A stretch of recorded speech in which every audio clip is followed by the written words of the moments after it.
минувшие сутки боевики 62 раза открывали огонь по силам АТО в Украине. Последние новости из зоны боевых действий. И была ли передышка хотя бы на рождественские праздники? Из каких видов обстреливают? Практически со всех. Дождя не будет. Почему Украина запретила вещание российского телеканала? В безвозмездное пользование Российской Православной Церкви. В Петербурге Исаакиевский собор передают РПЦ. На каких условиях и почему согласны не все? Британские журналисты ищут Кристофера Стила. Его называют автором доклада о российском компромате.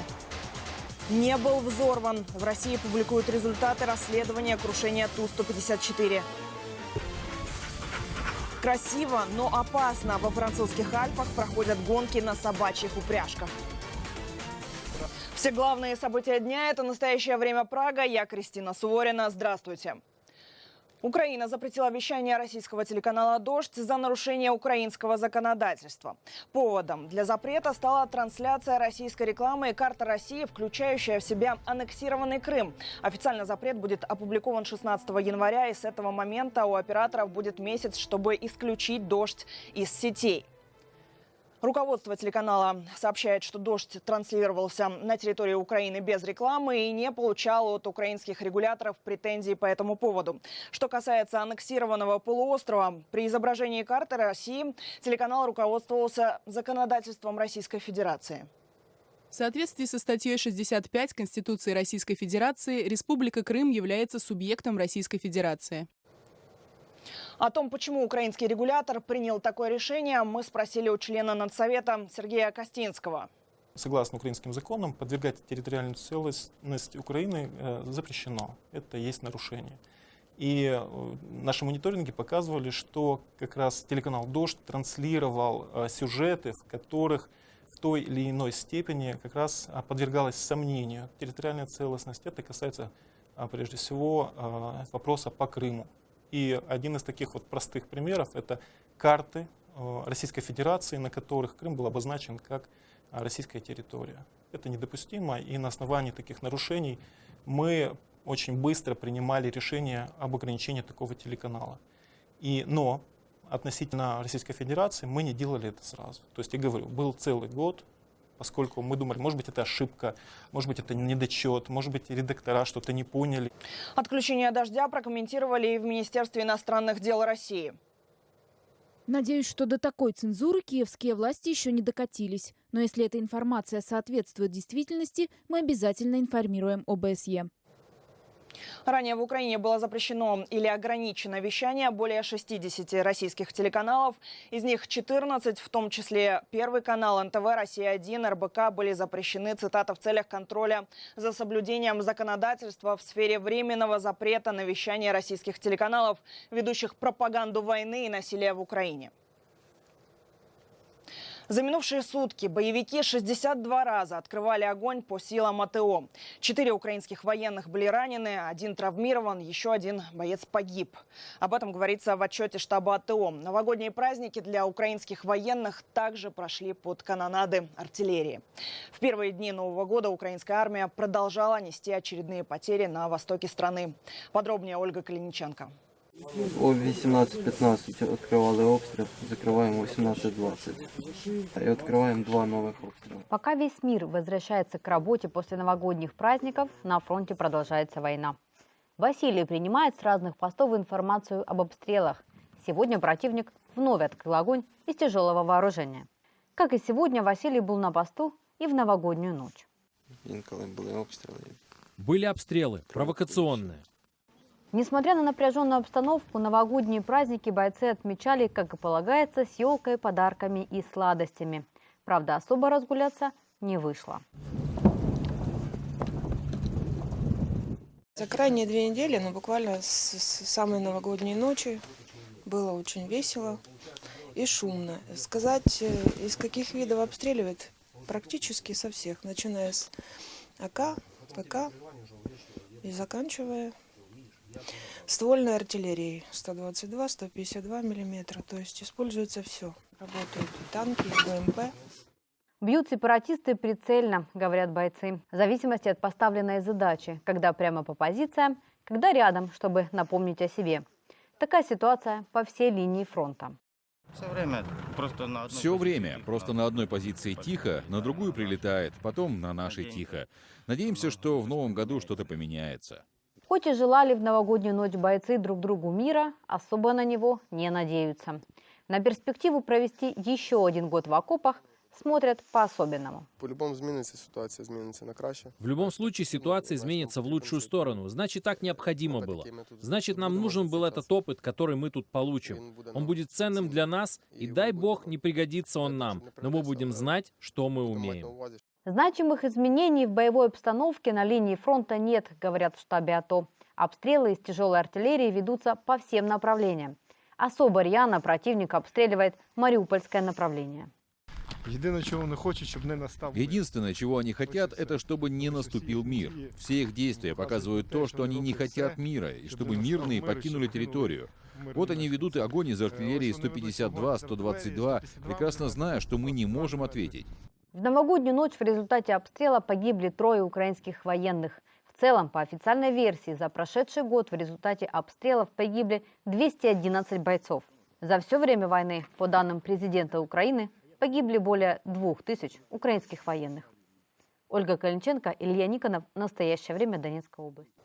И новое продолжение истории со списками Надежды Савченко. Украинская летчица и депутат, напомню, опубликовала фамилии военнопленных и пропавших без вести на Донбассе. В СБУ уверены, тем самым она как минимум нарушила закон о персональных данных. Савченко утверждает, все данные получила на встрече с главарями боевиков так называемых ДНР, ЛНР в Минске и собирала информацию сама. Сейчас Надежда Савченко находится в Праге. Наш корреспондент смог задать ей вопрос, зачем она, как считают в СБУ, нарушает закон, подвергает риску самих пленных и их родных. Почему идет на открытый конфликт с украинскими спецслужбами? Савченко ответила критикой. На украинском телевидении звучит много заявлений, которые исходят от людей, которые являются не экспертами, а популистами. Если кто-то готов выдвинуть обвинения в мой адрес, я готова их рассматривать в суде, а не в желтой прессе, и отвечать на любые заявления так же медийно, как это делают они. В списках я не публиковала закрытых личных данных. Списки опубликованы достаточно осторожно. Пока что я не получила ни одного звонка, ни одной жалобы от родственников, которые бы попросили убрать человека из списков и не афишировать имена. Может ли быть открыто уголовное производство по действиям Савченко? Напомню, накануне мы обратились в Генеральную прокуратуру Украины. Там ответили, что ждут соответствующего заявления СБУ.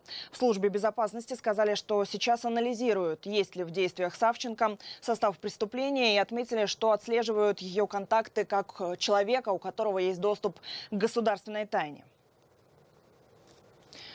В России новый скандал со скорой помощью. В Петропавловске-Камчатском водитель автомобиля не пропустил реанимационную бригаду к дому. В результате молодой человек, которому врачи спешили на вызов, умер. Следственный комитет начал проверку инцидента, а в медицинских кругах настаивают на ужесточении наказания за препятствие работе врачей. О битве скорых с водителями Ренат Давлетгильдеев. Случай в Петропавловске-Камчатском произошел еще 10 января, но известно о нем стало только сегодня. Вот кадры видеорегистратора скорой. Машина с включенной сиреной пытается подъехать к подъезду. Водитель иномарки принципиально отказывается ее пускать.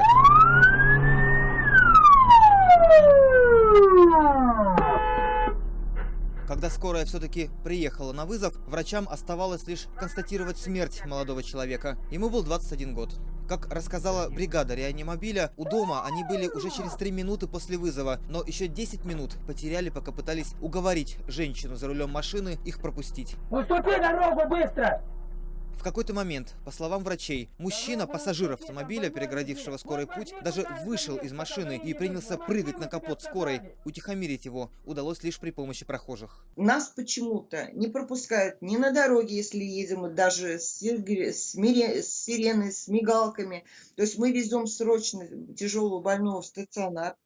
Либо это очень серьезный повод. ДТП, падение с высоты, утопление, повешение. То есть разные поводы, да, экстренные. Нападения на скорые и на врачей в России не редкость. Август 2016-го. Орехово-Зуево, Московская область. Мужчина набросился на врача-рентгенолога.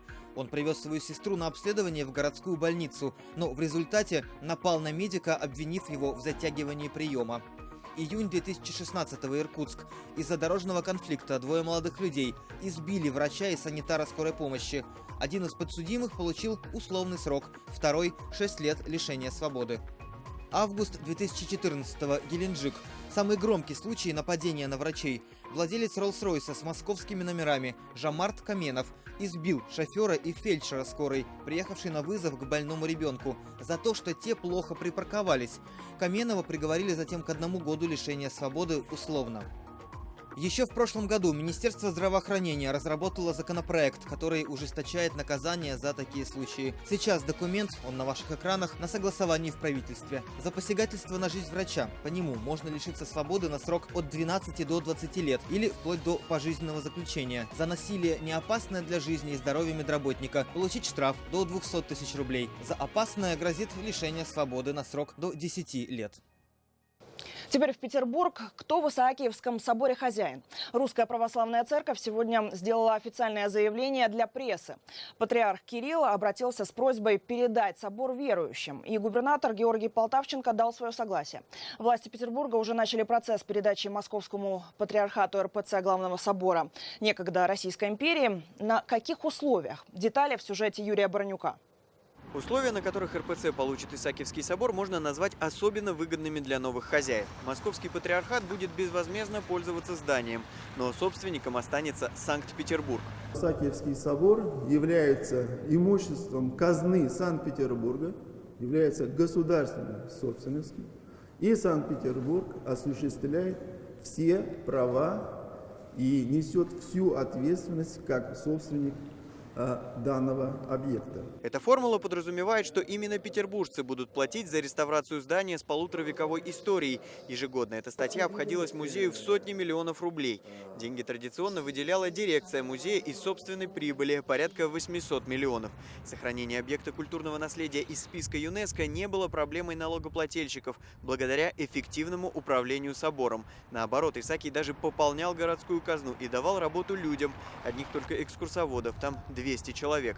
Возможно, уже скоро они потеряют свою работу. К тому же РПЦ готова взять на себя только расходы по эксплуатации и мелкий ремонт. Конечно, какую-то часть будет нести община, какую-то часть, наверное, государство. В обмен посетителям предлагают бесплатный вход. Тем не менее, экскурсии за деньги сохранят, в том числе изюминку культурной программы Исаакиевского собора – прогулку по колоннаде.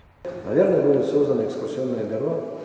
И, как я предполагаю, сейчас мы можем только предполагать, да, мы точно не можем сказать, и, наверное, эта структура будет получать эти средства на оплату экскурсоводов, на какие-то коммунальные расходы, связанные с деятельностью экскурсионного бюро. Но гораздо большая загадка, когда патриарх Кирилл успел направить заявку с просьбой о передаче храма губернатору Петербурга Георгию Полтавченко. Процедура передачи, согласно закону, требует опубликовать обращение к главе города на сайте администрации. Должна работать специальная комиссия.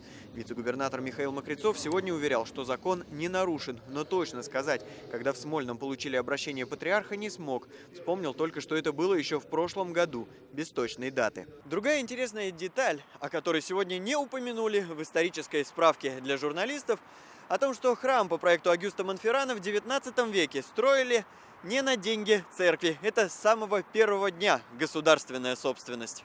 Тогда он подчинялся Министерству императорского двора, говоря современным языком, федеральная собственность. Это прекрасно знают в законодательном собрании Петербурга, которое стоит как раз напротив Исаакия. Завтра несогласные депутаты планируют провести у стен храма встречу с гражданами. Формат подчеркивают отдельно. Дело в том, что это позволяет не получать разрешения городских властей на фактический митинг. Тем, кто не согласен с политикой градоначальника, вице-губернатор Мокрицов пообещал, что если пострадает хоть один экспонат, договор с церковью будет расторгнут. Впрочем, этому есть обратные примеры. Так, Казанским собором уже владеет РПЦ, и там уже фиксировали нарушения при реставрации, но храм город обратно так и не получил. Юрий Баранюк и Александр Глебов. Настоящее время. Санкт-Петербург. Это «Настоящее время. Прага». Смотрите далее. Британские журналисты ищут Кристофера Стила. Его называют автором доклада о российском компромате. Не был взорван. В России публикуют результаты расследования крушения Ту-154. Красиво, но опасно. Во французских Альпах проходят гонки на собачьих упряжках. В Москве не ожидают резкого улучшения российско-американских отношений. Об этом заявила представитель МИД России Мария Захарова после выступления в Конгрессе кандидата на пост госсекретаря США Рекса Тиллерсона. Накануне Тиллерсон назвал Россию угрозой для США, поддержал закон Магнитского и заявил, что у Москвы не было юридических оснований для аннексии Крыма. Тем временем стало известно имя автора скандального доклада. Им называют бывшего сотрудника британской разведки Кристофера Стила. Об этом со ссылкой на свои источники написали сразу несколько крупных изданий, в том числе Wall Street Journal и агентство Рейтер.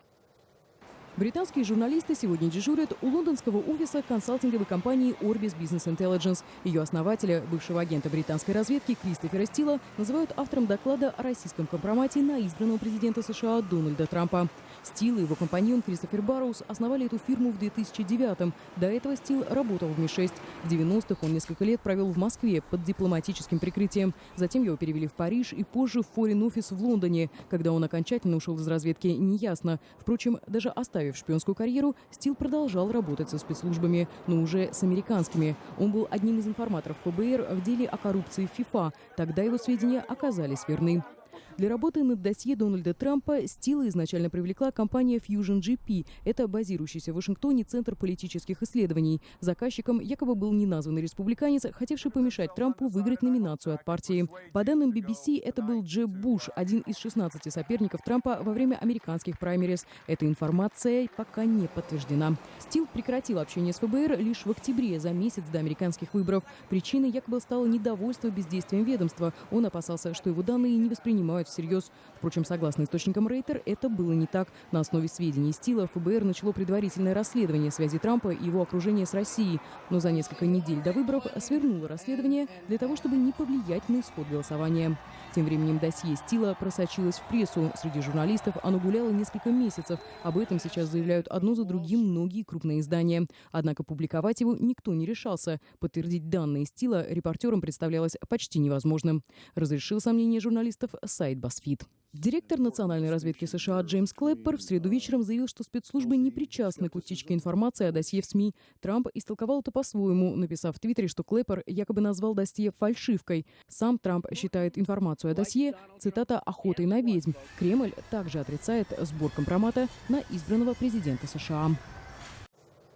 Самолет Ту-154 Министерства обороны России, разбившийся 25 декабря минувшего года, не был взорван. Эксперты полностью исключили возможность теракта на борту или поражения лайнера ракетой. Об этом сообщает российское издание «Коммерсант». Журналисты ссылаются на осведомленный источник, знакомый с деталями расследования. Как сообщает издание, однозначные выводы следственной комиссии основаны на данных тщательной проверки фрагментов фюзеляжа, личных вещей и багажа пассажиров, а также перевозимого груза. Никаких следов взрывчатых веществ специалисты не обнаружили. Помимо этого, характер повреждений корпуса воздушного судна и элементов конструкции не соответствует последствиям взрыва или попадания ракеты. Еще в конце декабря на основании первичного изучения поднятых со дна крупных обломков криминалисты назвали теракт на борту маловероятной версией. После частичной расшифровки записей бортовых регистраторов, так называемых черных ящиков разбившегося самолета, стало известно о сбое в работе технических систем лайнера. Самолет Ту-154, направлявшийся из Сочи в Сирию, я напомню, рухнул в Черное море 25 декабря. На его борту находились 92 человека, экипаж и пассажиры, артисты ансамбля имени Александрова, военнослужащие, журналисты и глава фонда «Справедливая помощь» Елизавета Глинка. Все они тогда погибли. Парк рубят, щепки летят. На месте свежей просеки в московском парке Кусково еще 2 недели назад росли деревья. Почти 5 гектаров леса здесь вырубили под строительство участка новой магистрали на 6 полос, которая, согласно генплану Москвы, должна связать север и юго-восток российской столицы и разгрузить МКАД и 3-е транспортное кольцо. Против строительства последнего участка в районе Вишняки выступили жители. Активисты настаивают, что вырубка массива на территории проводится незаконно, а строительство автомагистрали может нанести урон объекту культурного наследия федерального значения, церкви Успения и экологической обстановке в районе. Более того, дорогу собираются прокладывать прямо над одним из старейших канализационных каналов города. На данный момент территория лесопарка имеет вид целевого использования для объекта рекреационного значения, то есть для размещения природных комплексов, лесопарков, скверов, бульваров. То есть на данной территории можно гулять, отдыхать, заниматься спортом. туризмом. Строить нельзя. Участки не передавались под строительство. То есть это в чистом виде самозахват земли, московской земли. Вот. Согласно Гражданскому кодексу, статьи 222, пункт 6, объекты, которые, строительные объекты, которые возводятся без разрешения на строительство, без оформления земельных правовых отношений или над инженерными коммуникациями, должны быть снесены. Это в чистом виде самострой. Протесты жителей района Вишняки начались в июне прошлого года, когда в парке приступили к вырубке лесопосадок. В конце декабря работы продолжились. 12 активистов, которые разбили палаточный лагерь на территории парка и дежурили там круглосуточно, полиция задержала в тот же день. 28 числа сидели здесь в лагере, два наших товарища. Мы уехали, позвонили, сказали: ребята, полиция, очень много, сваливайте. Вышли из палатки, пошли вот просто по просеке вот здесь вот. Подбежали полицейские с воплями, что телефона сразу не снимать, ничего никак. Сказали, что здесь произошло изнасилование, убийство, что вы должны пройти с нами. На вопрос, какое отношение к этому имеем, сказали: вот пройдемте, там разберемся. Просто забрали и все. Посадили в обезьянник. Со слов защитников парка, сопротивления они не оказывали. Несмотря на это, на всех задержанных были составлены протоколы за неповиновение законным требованиям полиции. Позже все активисты были отпущены на свободу после того, как суд признал их виновными и оштрафовал. Рассмотрение 3 дел было отложено, и вот одно из них состоится завтра, 13 января, в Перовском районном суде. Новый виток скандала вокруг русского пен-центра. Из него уже вышли поэт Лев Рубинштейн, писатель Борис Акунин, лауреат русского букера Александр Ильичевский. И вот теперь еще лауреат Нобелевской премии по литературе Светлана Алексиевич. Это знак протеста после того, как из организации исключили журналиста Сергея Пархоменко. Как говорится в заявлении русского пен-центра, цитата Пархоменко исключили за провокационную деятельность, несовместимую с ее целями и задачами. Как раз эти негласные задачи раскритиковала Светлана Алексиевич. Одна из причин – это Сенцов, да. Они вообще категорически отказываются подписывать любые, они хотят тихонько переждать, что-то у власти попросить. А некоторые, может, искренне считают, что Россия встает с колен, и они должны служить власти. Что русские писатели никогда себя так не вели, как только разве в сталинское время. По мнению исключенного из организации Пархоменко, руководство пен-центра не поддержало обращение к президенту России с требованием немедленно освободить украинского режиссера Олега Сенцова. Кроме того, в своей статье журналист утверждал, что были сфальсифицированы выборы руководства организации. Надо ли Олега Сенцова освободить?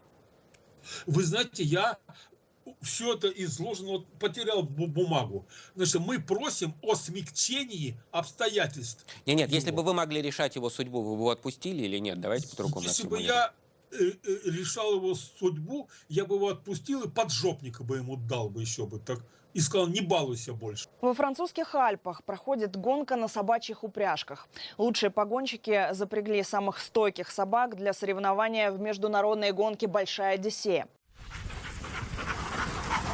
Несмотря на захватывающие виды, это суровое испытание. Организаторы утверждают, эта дистанция протяженностью в 670 километров покажется участникам как вся 1000. Суммарный перепад подъемов и спусков составляет более 20 тысяч метров. На нынешнем этапе гонки лидирует француз Реми Кост. Ожидается, что участники прибудут к финишу в курортном городке Бонневаль-сюр-Арк 18 января. Таким запомнится этот четверг. Все материалы выпуска доступны в YouTube и на нашем сайте currenttime.tv. Спасибо, что смотрите нас. Это «Настоящее время». Кристина Суворина. До встречи завтра.